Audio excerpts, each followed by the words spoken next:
რატომ ილაპარაკა ჩარლზ მესამემ ათაბაბას დროინდელ ტექსტზე და რა შუაში ამ ყველაფერთან ლობიო? გესაძინებათ, რომ თანამედროვე დემოკრატიები ერთ ძველ დოკუმენტზე დგას, რომელზეც ბრიტანულ მეფეს ხელისუფლების ძალისწალობით მოაწერინეს და მისი ძალაუფლება შეზღუდეს. ამავე სამეფო ტახტის მონარქმა ამერიკაში სტუმრობისას ეს გრაგნილი ქებით სულ ცაში აიყვანა. გაერთიანებული სამეფოს უდიდებულესი მონარქის ამერიკას ყოფილ კოლონიას და ამჟამინდელ მეგობარს სტუმრობდა. კონგრესის გაფართოებული შემადგენლობისადმი მიმართვისას მან არაერთხელ მოიხმო მაგნა ქარტა. 1215 წლის დროინდელი ქარტია, რომლითაც მაშინელ მონარქს უთხრეს მეფე, რომ აბა ცოტა დაწნარდიო.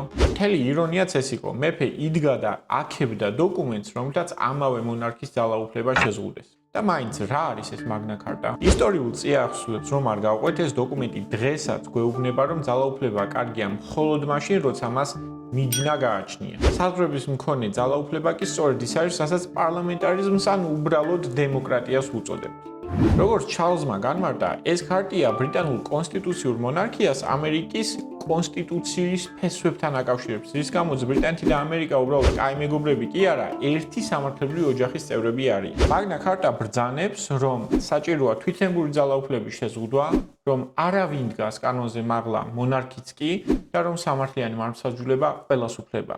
ეს პრინციპები ორივე ბრიტანული და ამერიკული სამართლებრივი სისტემის საფუძველია. ამიტომ, როცა დემოკრატიაზე ვსაუბრობთ, ეს თანამედროვე ფემინისტებისგან ვოუქების მოგონილი ტერმინები არ უნდა გვეგონოს. კონსტიტუციური კანონის უზენაესობაზე შეზღუდულ ძალაუფლებაზე დაფუძნებული მოდელი შუა საუკუნეებში დაწყებული ტრადიცია, რომელიც დღემდე გრძელდება. ოღონდ ეს პრინციპები მხოლოდ სადღერძელო კი არა, ცოცხალი მოქმედი სამართალია, რომელიც ამერიკის უზენაეს სასამართლოსაც კი დღემდე 160-ჯერ დაუციტირებია თავის გადაწყვეტილებებში. მაგნა ქარტაზე საუბარი ისტორიის გაკვეთილი არ არის. ეს არის იდეა, რომ არავინ, თუნდაც ყველაზე მდიდარი, ყველაზე გავლენიანი, ყველაზე ძლიერი მოქალაქე არ უნდა იდგეს კანონზე მაღლა. ეს იდეა დღევანდელ მსოფლიოში ყოველდღე იტესტება. მოქმედი პრეზიდენტის მიერ წარდგენილი მოსამართლეებიც კი ხშირად მის საწინააღმდეგო გადაწყვეტილებებს იღებენ და მის ბრძანებებს აჩერებენ, თუ ის კონსტიტუციას ეწინააღმდეგება.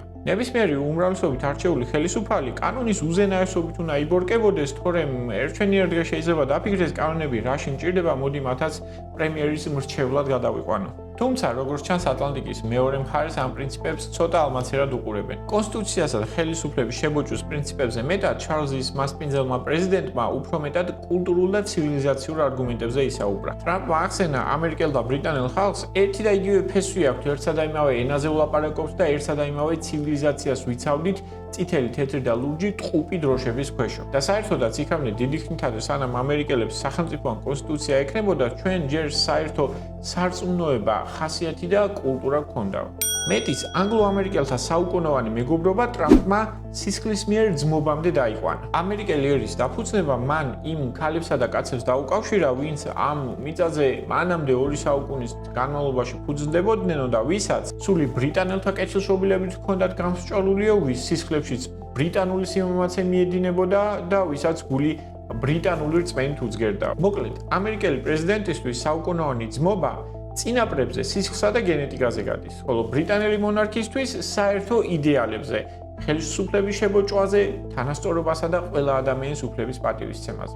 ერთ მხარეს სისხლი და მიწა, მეორე მხარეს კანონი და კანონიერება.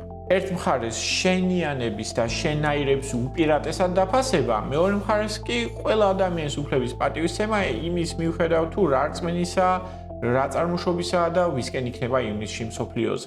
ერთ სიტყვით, მაგნა ქარტას მოხმობით ჩარლზმა კონგრესში ახსენა, რომ დემოკრატიული სახელმწიფო იმ იდეასა და ტრადიციაზე დგას, რომ ყველა მეფეც კი კანონით უნდა იზღუდებოდეს. რომ დემოკრატია არ არის Netflix-ის ავტომატური გამოწერა, ერთხელ რომ ჩართავ და მერე თავისით გრძელდება. ის ძალიან მყიფეა და მოფრთხილება ყოველდღიურად სჭირდება, თორემ ნებისმიერ დროს შეიძლება ჩამოიშალოს ტემუდან გამოწერილი ტანსაცმლის გარდასავლით. დემოკრატია ნეცეცხლზე შემომდგარ ქვაბს წააგავს. თუნდაც ლობიოს, მუდმივად რომ უნდა udaraჯო, თორემ ან გადადუღდება, ან შეიძლება საერთოდ ჩაქრეს.